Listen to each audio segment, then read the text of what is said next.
ഇടുക്കി ജില്ലയിൽ തൊടുപുഴ ആനക്കൂട് ജംഗ്ഷനിൽ നിന്നും ഏകദേശം 200 മീറ്റർ മാറിയാണ് ഈ കാണുന്ന 45 സെന്റ് സ്ഥലം സ്ഥിതി ചെയ്യുന്നത്.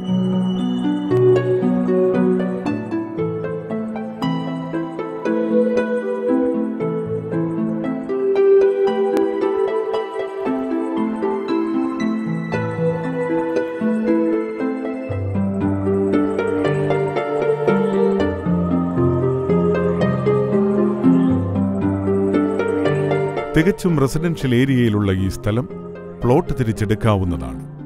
ഈ സ്ഥലത്തിനടുത്തായി അർച്ചന ഹോസ്പിറ്റൽ, സ്കൂൾ, ആരാധനാലയങ്ങൾ തുടങ്ങിയവ സ്ഥിതി ചെയ്യുന്നു. ഇടുക്കി ജില്ലയിൽ തൊടുപുഴ ആനക്കൂട് ജംഗ്ഷനിൽ നിന്നും ഏകദേശം 200 മീറ്റർ മാറിയുള്ള ഈ 45 സെന്റ് സ്ഥലം സ്വന്തമാക്കുവാൻ ആഗ്രഹിക്കുന്നവർ വിളിക്കേണ്ട നമ്പർ 9447741789.